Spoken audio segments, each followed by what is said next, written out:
Quero compartilhar uma palavra com você essa noite, amém?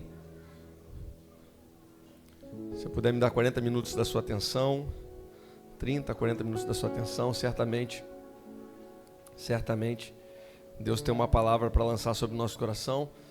E se você está aqui essa noite, se Deus trouxe você até aqui, se Deus conduziu você até aqui nessa noite, é porque certamente Ele quer comunicar algo ao seu coração, amém?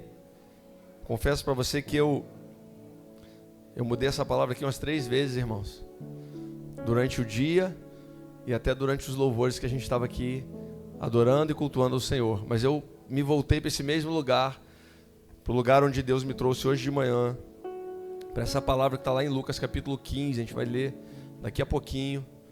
E aqui, como você sabe, nós somos totalmente dependentes do Espírito Santo de Deus. Então, eu queria compartilhar isso com você, mas eu queria orar com você antes. Durante os louvores aqui, Deus falou algumas coisas ao meu coração. Uma delas é que Deus quer fazer algumas coisas nessa noite, creio que Ele já está fazendo, amém? Deus quer curar pessoas nesse lugar, mas Deus também quer libertar algumas mentes, transformar alguns entendimentos nessa noite. Então eu queria que você fechasse seus olhos comigo. Você pode fechar os seus olhos? Senhor, eu oro para que a sua palavra penetre no nosso coração e nas nossas mentes, Senhor. Em nome de Jesus, que o Senhor nos traga entendimento e revelação da tua palavra. Em nome de Jesus, Senhor. Amém e amém. Amém. Dá mais uma salva de palmas para Jesus aí, então.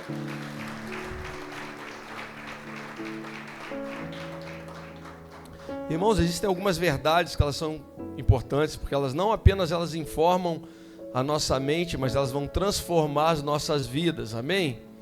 E uma das maiores verdades do Evangelho é que Deus não é apenas rei, Deus não é apenas o Senhor, mas Ele também é um Pai. A gente tem falado muito sobre isso aqui, sobre a paternidade de Deus, sobre a identidade que nós temos de filho. E eu queria compartilhar algo com você essa noite. Mas eu queria antes que você pudesse compreender a importância de você se relacionar com Deus a partir da paternidade dEle. Tenho falado isso, inclusive, nas mesas de integração aqui nessa casa. Por quê? Porque quem não se relaciona com Deus a partir da paternidade de Deus vai se relacionar com a religiosidade. E quem se relaciona com a religiosidade, mas não com o Senhor, não com Deus, meu irmão, vai viver com um coração de órfão. E você não foi chamado para ter um coração de órfão, amém? Você não é pedinte, você é herdeiro e co-herdeiro com Cristo. Assim está escrito na palavra de Deus. Você precisa crer nisso. E o problema é que muitas pessoas conhecem o poder de Deus, mas nunca conheceram o seu coração. Sabe por que tem tanta carência no nosso meio, irmãos? Porque as pessoas não deixam Deus penetrar verdadeiramente no seu coração. É por isso que a gente deposita a nossa esperança tanto no outro. Não, você tem que depositar a sua esperança em Deus, mas isso passa por compreender a paternidade de Deus. Uma das maiores verdades do Evangelho é que Deus é Pai, irmãos. Por isso muitas pessoas conhecem a sua justiça, mas talvez não tenham experimentado a sua misericórdia. Nosso pastor Luiz, costuma dizer que só pode exercer misericórdia quem um dia recebeu misericórdia, irmãos. A maior revelação de Cristo não foi o céu, irmãos.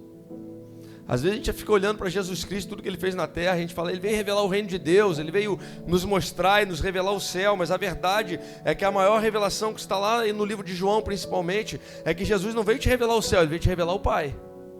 E conhecendo o Pai, você vai conhecer também as coisas eternas. Por isso Ele vai falar assim em João capítulo 14, Senhor, mostra-nos o Pai. Os discípulos falaram e Jesus responde, quem me vê o Pai. Jesus é a revelação perfeita do coração de Deus, irmãos. E em nenhum lugar isso fica tão claro quanto em Lucas 15, o texto que a gente vai ler daqui a pouquinho. A maioria das pessoas chama esse texto de parábola do filho pródigo. Já preguei sobre essa palavra aqui há alguns anos atrás. Há muitos não, porque a gente não está aqui há muitos anos, né, irmãos? Vamos fazer 4 anos. Então, algum tempo atrás, preguei essa palavra aqui com foco no filho que volta para casa. Mas hoje eu quero falar de um Deus que corre. E não deixa sua mente te enganar, nem julgar isso que eu estou falando agora. Espera molhar o bico, irmãos. Amém? Eu quero falar de um Deus que corre. Tem um detalhe nessa palavra aqui que chamou muito a minha atenção hoje. Eu quero compartilhar com você. A maioria das pessoas chama de parábola do filho pródigo. Mas a grande realidade é que o filho não é o personagem principal dessa parábola. O principal personagem aqui é o pai. A principal revelação que tem nessa palavra aqui não é sobre o filho, mas é sobre o pai. Por quê, irmãos? Porque o evangelho não é a história de um filho que encontrou o caminho de volta. É a história de um pai que nunca parou de esperar pelos seus filhos. Amém? O evangelho não é a história de um filho que está voltando, é de um pai que continua esperando. E ele continua no mesmo lugar, irmãos. Então talvez você tenha entrado aqui essa noite para você ouvir que existe um pai que está esperando você de braços abertos. Ele quer que você volte para a presença dele, para o lugar da intimidade e do relacionamento com ele. É isso que eu quero falar com você essa noite, amém? Então abre sua Bíblia comigo em Lucas capítulo 15, versículo 11.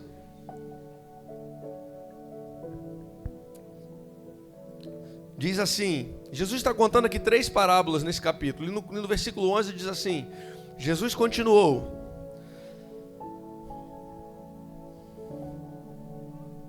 certo homem tinha 2 filhos.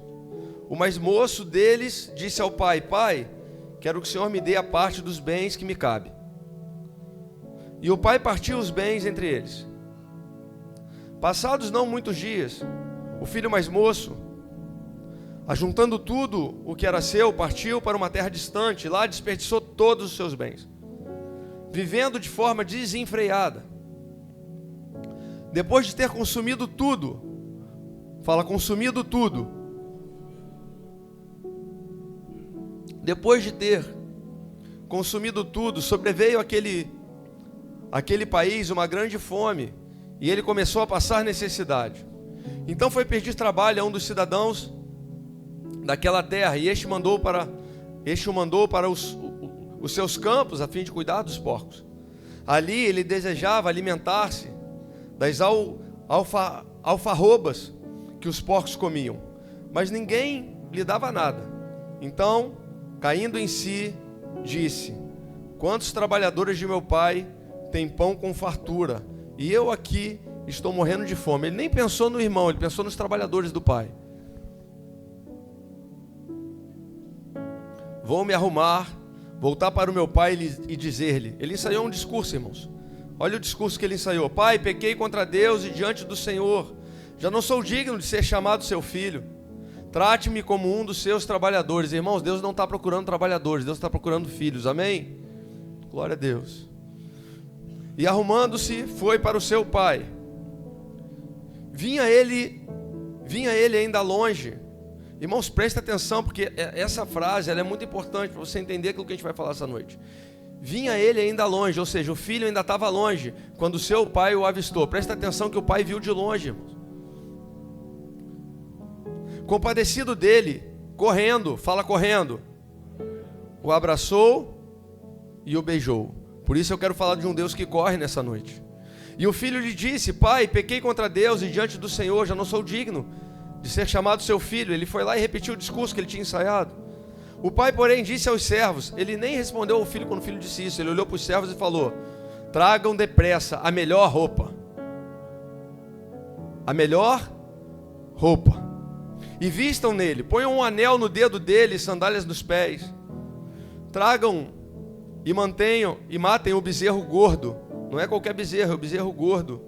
Vamos comer e festejar, porque este filho estava morto e reviveu, estava perdido e foi achado. Então começaram a festejar. Ora, o filho mais velho estava no campo. Quando voltava ao aproximar-se da sua casa, ouviu a música e as danças, chamou um dos empregados e perguntou o que era aquilo.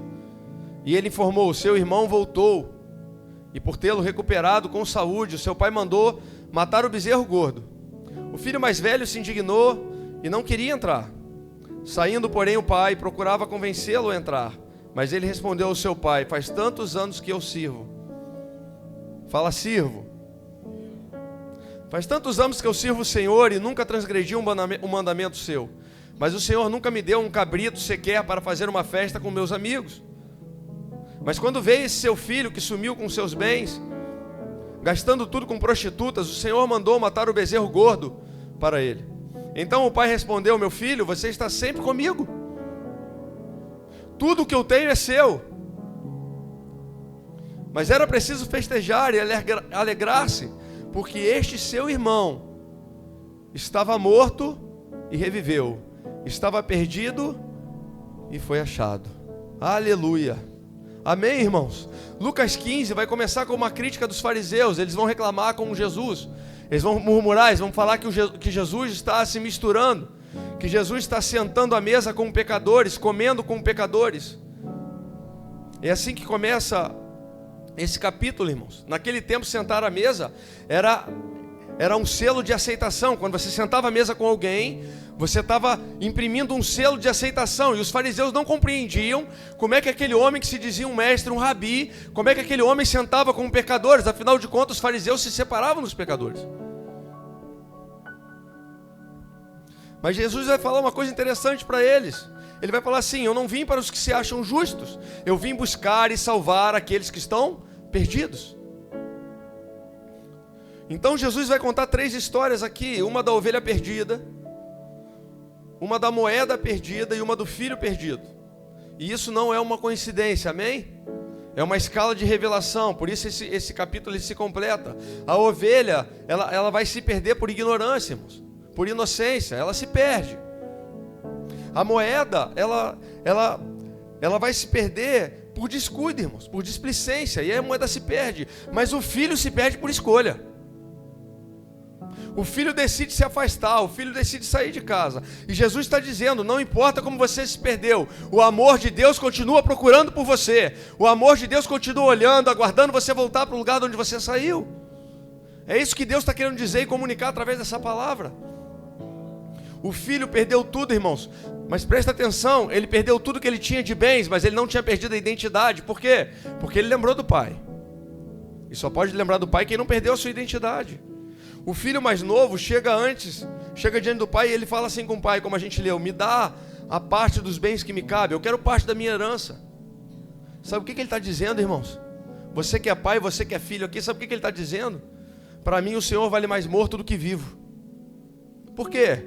Porque herança só se recebia quando o pai morria. Herança não se antecipa, irmãos. Herança se recebe no pós-morte, e ele está pedindo antes. Era uma das ofensas mais desprezíveis que podia acontecer na vida de um pai. Era um filho pedir herança antes do tempo, porque era como se ele estivesse desejando a morte do pai para desfrutar daquilo que o pai tinha, não de quem o pai é. Ei, Deus não fez você para desfrutar dele no que ele tem, e sim do que ele é, irmãos. Tem problema a gente pedir coisas para Deus, mas Deus quer que a gente desfrute da presença dele. E aqui eu aprendo algo poderoso. O amor verdadeiro, irmãos, ele não controla, mas ele permite escolhas, amém? Nós fazemos escolhas, irmãos. Quem escolheu sair de casa foi o filho. O pecado não é apenas quebrar uma regra, irmãos. O pecado é tentar construir uma vida sem o pai, longe dele. Isso é pecado, ficar longe de Deus. É buscar herança, mas não ter relacionamento com Deus. Esse jovem, ele queria herança, mas ele queria distância do pai, não queria se relacionar com o pai. É a mesma coisa das pessoas que buscam a bênção, mas não querem a presença. Que buscam um milagre, mas não querem o dono do milagre. Pessoas que querem um reino, mas não querem se submeter a um rei. Pessoas que querem ser chamadas de filho, mas não querem se submeter a um pai. Esse relacionamento, ele tem uma via de mão dupla, irmãos, amém? Na mesma ênfase, no mesmo desejo que eu clamo e desejo desfrutar da paternidade de Deus, eu preciso me submeter como filho obediente. E aqui está um segredo, porque hoje muita gente quer ver Deus como pai, mas poucos querem se submeter como filhos. Por quê? Porque se submeter como filho traz um lugar de responsabilidade, irmãos. Amém? Quando o filho sai de casa, irmãos, ele perdeu o dinheiro, ele perdeu os amigos, ele perde a dignidade, ele perdeu até a honra, irmãos. Mas ele não perdeu a filiação. Por que ele não perdeu a filiação? Você já parou para pensar por que não se perde filiação? Porque a filiação não é uma posição que se conquista, é uma identidade que se recebe. Não adianta, irmãos, é seu filho. Ele não conquistou ser seu filho. Você não conquista ser filho, você recebe essa identidade. Quando você nasce, você recebe a identidade de filho. Você não conquista esse lugar, ele é seu porque você nasceu. Ele é seu porque você existe. Você é filho pelo fato de existir, irmãos. O pecado pode ter sujado as vestes daquele homem, mas não conseguiu apagar a sua origem. Por isso, irmãos, eu vou te dar um conselho: cuidado, nunca vá tão longe a ponto de esquecer do lugar que você saiu, da sua origem. A sua origem é Deus, irmãos, amém? A sua origem é o Senhor. Você não é, a sua origem não é Adão, irmãos. Pastor, mas eu sempre aprendi que eu sou descendente de Adão. Você era. E se existe alguém aqui que é descendente de Adão ainda, deixa eu te dar um aviso. Daqui a pouco tem batismo. Amém? Você vai nascer de novo. E quando você nascer de novo, assim como Jesus falou com Nicodemos, Nicodemos, importa te nascer de novo. Você vai perder essa identidade adâmica e vai receber uma identidade celestial. E não é porque você conquistou, é porque Ele resolveu te dar de graça. De graça, irmãos. Olha que interessante, irmãos. Você leu aqui que o pai viu o filho de longe. O que isso me ensina, irmãos? Você que está aqui, de repente, por algum motivo você se distanciou de Deus, se decepcionou com a igreja, com homens, com pastores. Ô, meu irmão, amém? Vamos levar o nível, sai desse lugar. Mas se aconteceu isso na sua vida, decepcionou com pessoas, com lideranças, deixa eu falar uma coisa para você, meu irmão. Em nome de Jesus, existe um pai que está te vendo de longe. Existe um pai que não desiste de você, continua te esperando. E existe um pai que corre na sua direção, irmãos. É isso que você leu aqui comigo. A palavra diz que o pai viu de longe. E quando ainda estava longe, o pai o viu. Essa frase é extraordinária. Por quê? Como é que ele viu de longe, irmãos? É óbvio, pastor, que ele viu de longe porque ele estava olhando. É óbvio, pastor, que ele viu de longe porque ele estava olhando. Mas se ele enxergou quando o filho apontou de longe, significa que ele estava olhando todos os dias. Ele estava olhando toda hora, em todos os momentos. Desde que o filho saiu de casa, aquele pai estava olhando. É por isso que quando ele apontou de longe, o pai pôde ver o filho. Por quê? Porque o pai não para de olhar para a estrada em que o filho vai voltar, meu irmão. E eu não sei em que estrada você está andando, mas eu tenho convicção que tem um pai que está olhando você de perto, de longe, porque ele quer se tornar um pai de dentro. Um pai de relacionamento, amém? Aquele pai olhava todos os dias, todas as manhãs, durante todo aquele tempo ele estava olhando para aquele mesmo lugar. Por quê? Porque o pai nunca deixou de esperar. O pai nunca deixou de esperar, irmãos. Quando o filho desistiu de si mesmo, o pai continuava acreditando nele. O pai continuava acreditando que ele ia voltar para casa. Quando o filho estava entre os porcos, o pai continuava olhando para aquela estrada pela qual ele viu o filho saindo. E ele continua assim até hoje. Olhando para todos os filhos que se distanciaram da casa, todos os filhos que saíram de perto de Deus. Todos aqueles que saíram de perto dele, ele continua olhando. Deixa eu te falar uma coisa, você leu aqui. A hora que você apontar naquela estrada, irmãos, ele vai vir correndo na sua direção. E não adianta ensaiar discurso de servo, que ele vai olhar para você e vai falar: ei, você não é meu servo, você é meu filho. Você não é servo, você é filho. Quando o filho se sentia indigno, o pai continuava chamando de filho. Por quê, irmãos? Porque o amor de Deus é assim, irmãos. Ele nos ama mesmo nos nossos piores dias. Irmãos, os seus piores dias não afastam Deus. Os seus dias difíceis não afastam Deus. Por isso que eu comecei essa palavra, eu falei que eu ia falar de um Deus que corre. E não se engane, Deus não corre porque está atrasado, porque Deus não tem horário. Amém, irmãos? Deus tem um tempo eterno. Mas eu fiz essa analogia porque a palavra vai dizer que o pai, o avistando de longe, correu e o beijou. O pai não estava só esperando, mas quando o pai está esperando, mas quando ele vê, ele corre na nossa direção. Então fica ligado aí, porque o pai está correndo na direção de alguns filhos nessa noite. Certamente ele está correndo na direção de alguns filhos nessa noite. E sabe o que é mais interessante? É que segundo a cultura daquele tempo, os patriarcas não corriam. Se você for estudar os usos e costumes, a cultura do tempo, você vai aprender que os pais, os patriarcas, os homens mais velhos, experientes, eles não corriam, irmãos. Homens importantes não corriam naquele tempo. Pais não corriam. Por quê? Porque correr era vergonhoso. Por quê, pastor? Por causa da vestimenta. Lembra da vestimenta? Para correr, um homem precisava levantar as suas vestes, irmãos. Então os homens, os pais, os patriarcas não corriam. Porque se tivesse correr, tinha que levantar as vestes. Quando levanta as vestes, acontece o quê? Expõe a vergonha. Mas deixa eu te contar uma coisa a seu respeito. Deus ama tanto a sua vida que Ele não está preocupado em proteger a sua reputação. Deus não está preocupado em se expor para correr na sua direção, meu filho. Deus não está preocupado em levantar as suas vestes e correr na sua direção, se é que você me entende. Amém? O Pai não se importa, irmãos, porque existe algo mais importante do que a sua própria reputação. O que, pastor? Você. Os filhos de Deus Os filhos de Deus. O filho ele está ensaiando um discurso. Lembra? Pai, eu pequei contra ti, contra o teu reino. O filho ensaia um discurso, mas o pai não o deixa nem terminar, porque a graça sempre interrompe a voz da condenação. O filho culpado, com sentimento de culpa, tenta trazer um discurso de condenação para si próprio, mas a graça, ela nunca vai permitir que a condenação recaia sobre você. Ela vai interromper o discurso da condenação e vai derramar sobre você um bálsamo de graça, de esperança. O filho voltou pensando em emprego, mas o pai estava restaurando a identidade dele. O filho só voltou pensando em trabalhar, ele passou fome, dificuldade, ele ficou com vergonha, ele teve medo. Meu irmão, talvez tenham pessoas aqui que estejam com vergonha de se voltar para o pai de novo, porque se afastaram dele. Mas deixa eu te falar uma coisa, o pai continua te esperando e vai correr na sua direção. Não tenha vergonha, não tenha medo de se aproximar de Deus não, cara. O filho voltou pensando em emprego e o pai estava ali preparando um tempo de restauração. O filho queria um cargo e o pai queria voltar a ter um relacionamento com ele. O filho só queria um cargo, irmãos. Ele só queria trabalhar com os empregados do pai. Ele só queria voltar a ser escravo. Ele queria ser escravo, mas agora ele queria ser escravo na casa do pai, porque lá tinha comida. Ele só queria satisfazer a sua necessidade. Sabe o que o pai está falando para mim, para você essa noite? Eu não estou aqui só para satisfazer a sua necessidade. Isso você pode fazer com o seu trabalho. Eu estou aqui para demonstrar toda a minha graça, o meu amor e restaurar a sua identidade. Porque eu preciso que você volte para a sua origem e não perca o lugar do relacionamento e da intimidade comigo como pai. Amém? Você pode aplaudir o Senhor aí?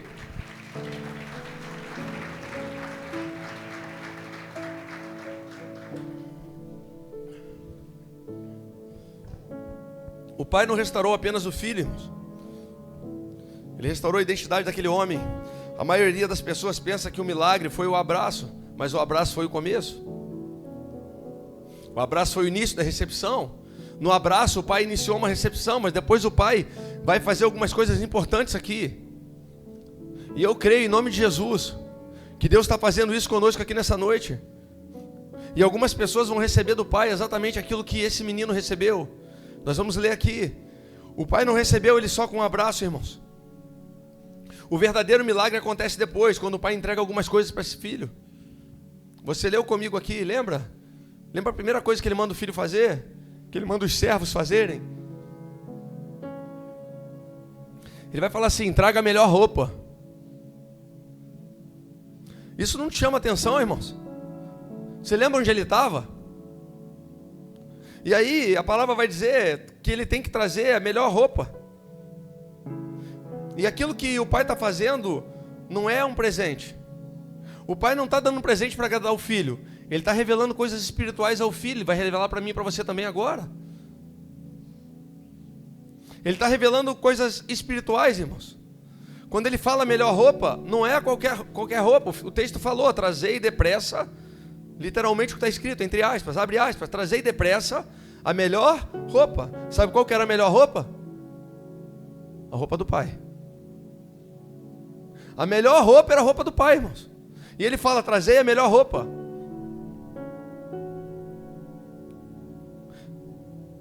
Isso aqui é incrível porque aquele menino estava no meio dos porcos. E o pai não mandou ele tomar banho, irmãos. O pai não manda ele tomar banho, o pai manda trazer a roupa. O pai vai, antes de se preocupar com a sujeira que estava do lado de fora, ele está se preocupando em dar cobertura ao seu filho. Irmãos, paternidade, antes de se preocupar com a sua aparência, vai se preocupar com a sua essência. Então ele não fala: vai lá trocar uma roupa que você não é digno de usar minhas vestes. Ele fala: traz a melhor roupa e bota nesse menino. Mas ele está sujo. Talvez um servo tenha falado com ele, não esteja no texto. Isso aí eu estou conjunturando. Ô, trava-língua. Conjunturando. Amém? Não está escrito aqui, mas talvez um servo tenha falado: Senhor, mas você vai botar a melhor roupa, esse menino está todo sujo. Deus não quer saber como é que você chegou aqui. Mas certamente, se você chegou aqui e existe alguma sujeira sobre você, fique em paz. Ele vai botar uma roupa nova em você, amém? Ele vai botar uma vestimenta nova em você, irmãos. Isso é o que, pastor? Isso é graça. Por isso que eu falei que o foco dessa palavra hoje é o pai, porque é um pai derramando graça sobre um filho.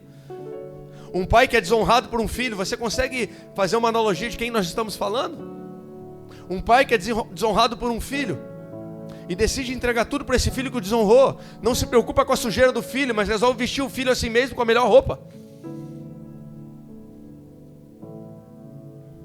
Isso é graça, irmãos.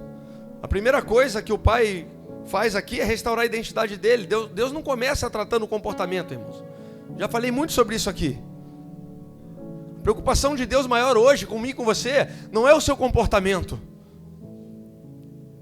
É quem você é, a sua identidade. A maior crise que nós temos hoje é uma crise de identidade. E o que o pai está fazendo aqui é devolvendo a identidade do filho. Ele está botando as próprias roupas no filho.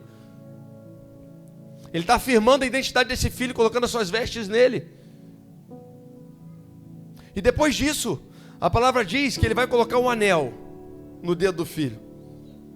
O segundo elemento é um anel.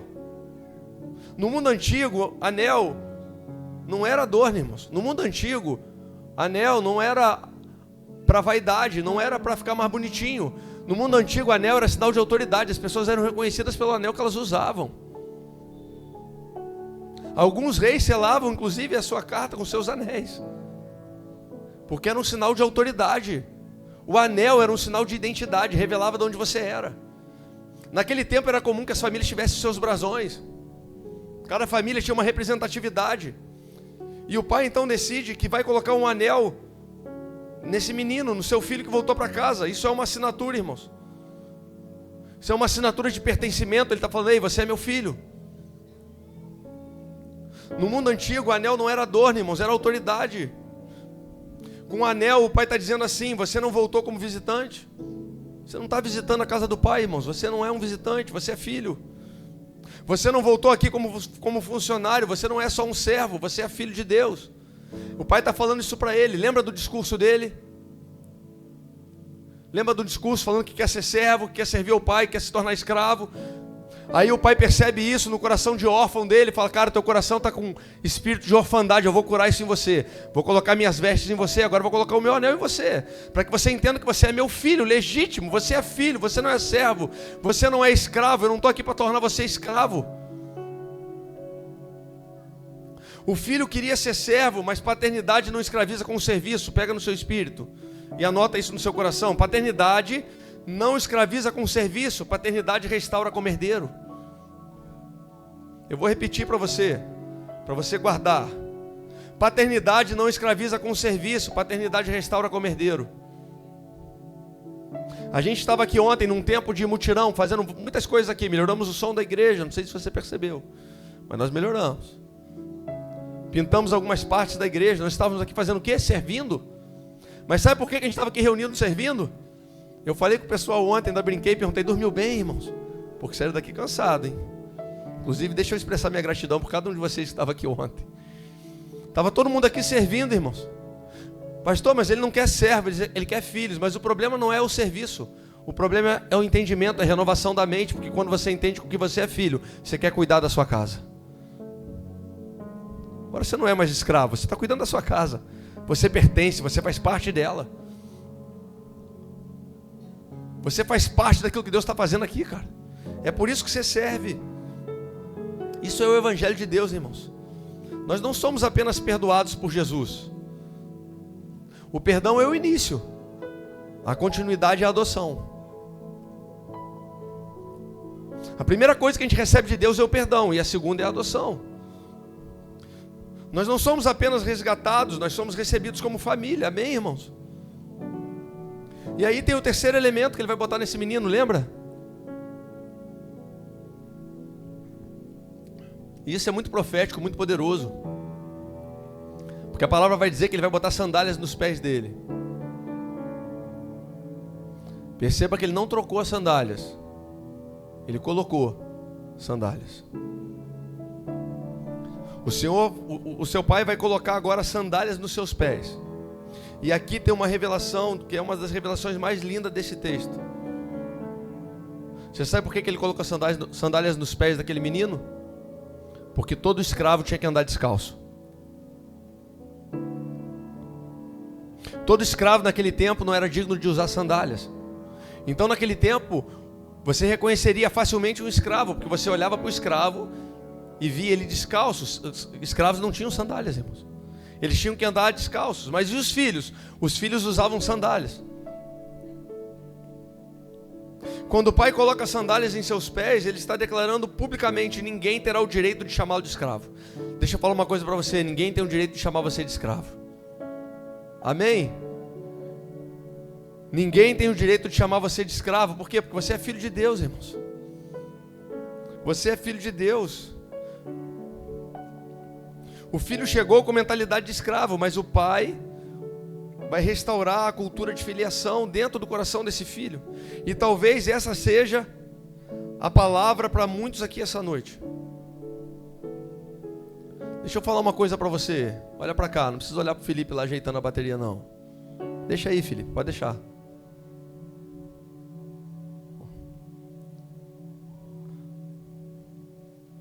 Deixa eu contar uma coisa para você, irmãos, que eu sei que você já sabe, mas eu vou reafirmar. Você já foi perdoado por Jesus, irmãos. Amém? Aquele sangue que foi derramado na cruz foi derramado sobre você. Existe um perdão que já está sobre você. Você já foi perdoado. Mas talvez ainda existam pessoas com mentalidade de escravo. Talvez ainda existam pessoas que estejam orando como escravo. Como assim, pastor? Não tem problema você pedir, irmãos, mas a sua oração não pode ter mais pedidos do que contemplação. Porque se você é herdeiro e corredeiro, você está pedindo o quê, irmãos? E de novo, não tem problema você pedir, irmãos, pode pedir. O negócio é a mentalidade com que você pede. Então você não pode ter mentalidade de escravo. Talvez você tenha recebido o perdão, mas não tenha sido renovado na sua mentalidade. Talvez você continue servindo como escravo, trabalhando para um sistema e não para um rei, não para um pai. Talvez você continue vivendo como um escravo que está dentro da casa, mas que não compreendeu o coração do pai. Lembra do filho mais velho? Tem um filho mais velho aqui também. E o pai está dizendo para mim e para você essa noite aí: você é meu filho. Lembra de Jesus Cristo? Quando desceu as águas do batismo? A primeira coisa que Deus fez com o filho, quando ele desceu as águas do batismo, não foi derramar dons de línguas, de cura, nem de profecias. Foi declarar uma palavra. Lembra da palavra? Você é meu filho amado. Talvez Deus te traga aqui essa noite só para ouvir essa frase. Vocês são meus filhos e filhas amadas. Talvez Deus tenha trago você aqui só para isso, irmãos. Mas certamente, se Deus está falando isso ao seu coração, Ele tem também um banquete pronto para você desfrutar. Porque a palavra diz que Ele mandou preparar o melhor cordeiro, o cordeiro gordo, irmãos. E agora o Pai vai fazer algo impressionante. Ele vai preparar uma festa. Ele prepara uma festa para o filho. E por que Ele prepara uma festa, irmãos? Porque todo aquele que se arrepende, irmãos, todo arrependimento no reino de Deus não termina com funeral, termina com celebração. Sabe como é que nós vamos encerrar aqui essa noite? Com uma grande celebração. Sabe por quê? Porque eu tenho convicção que nessa noite alguns filhos estão voltando para casa. Eu tenho convicção no meu espírito que Deus decidiu que essa fosse a palavra dessa noite, porque filhos estão voltando para casa. Talvez Deus tenha olhado lá da eternidade, Ele estivesse olhando, e aqui eu vou fazer uma analogia, Ele estivesse olhando para uma estrada, e Ele estivesse vendo alguns de nós nessa noite, caminhando em direção a esse lugar, e Ele estava falando: ei, eu estou te aguardando lá na minha casa. O céu não vai festejar o pecado, mas certamente Ele festeja os seus filhos. Certamente Ele festeja os seus filhos. Talvez alguns pensem que vão encontrar castigo pelos pecados que cometeram. Mas deixa eu te contar uma coisa. Quando você decide se arrepender e voltar para a casa do Pai, não é castigo que você encontra. É festa. Amém? É celebração. É, pastor? É, está escrito aqui. Ele não perguntou: meu filho, sobrou alguma coisa? Se você está voltando aqui hoje, irmãos, talvez você tenha que se reconciliar com Deus, talvez você tenha que vir aqui na frente de um passo de fé, para a gente fazer uma oração por você, não se preocupa em devolver nada para Ele, Ele só quer o seu coração. Ele não vai perguntar se você jogou alguma coisa fora, irmãos. Fica tranquilo. Ele não vai perguntar se ainda sobrou alguma coisa da herança. Ele só quer saber se você está de volta. Ele só quer saber se você tem esse coração para entregar para Ele. Ele só quer saber se você realmente está de volta em casa. Talvez ele achasse que ia encontrar rejeição, mas sabe o que ele encontrou? Um pai que não desiste. Sabe o que essa palavra me ensina? O Pai não desiste de mim, de você. Não, pastor, não. O Pai não desiste de mim, de você, é por isso que você está aqui essa noite. É por isso que certamente Deus decidiu que essa era a palavra dessa noite, irmãos. Eu vou repetir para você ter certeza. Você que está aqui, você que está nos acompanhando em casa. Eu vou repetir, eu troquei essa palavra 3 vezes, irmãos. Inclusive eu não ia falar mais sobre ela. Brinquei até com Elias ali, falei, rapaz, a Camille, passei pro louvor, o tema da palavra, para eles começarem a orar pela palavra de hoje. E já troquei tudo. Falei com ele um pouquinho antes de começar o culto. E Deus falou, volta para lá. Não tem a ver com o que você quer, tem a ver com aquilo que eu tenho que encontrar nessa noite. E Ele tem que encontrar corações de filhos nesse lugar aqui nessa noite, amém? Você pode aplaudir o Senhor bem forte aí onde você está então?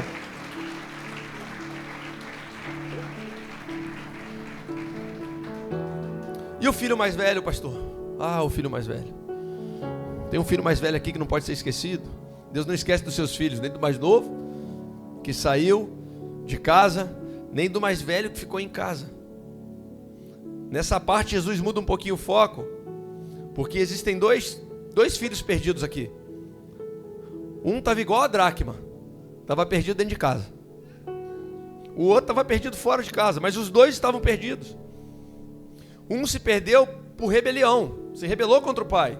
O outro se perdeu pela religiosidade. Ele não entendeu o relacionamento que ele tinha com o pai. Ele fica aflito, quando ele vê, ele fica com inveja. Em vez de festejar o irmão que voltou, ele tentou melar a festa. Por que vai fazer uma festa para esse cara que gastou tudo que você tinha? O mais novo não conhecia a casa, mas o mais velho não conhecia o pai. Tem 2 tipos de filho aqui. Então, no início, a gente está falando de um filho que tem que voltar, que tem que apontar lá na estrada, porque Deus vai correr na sua direção, vai te abraçar, vai te beijar, vai botar um banquete, vai fazer uma festa com você. Mas talvez aqui dentro também existam outros tipos de filho. Alguns que estão dentro de casa, servindo, trabalhando, se dedicando, mas que não têm estado no lugar de contemplação da presença de Deus, que não têm entrado no lugar de intimidade, de relacionamento com Deus. E se tiver alguém nessa posição aqui essa noite, certamente Deus vai trazer você para dentro.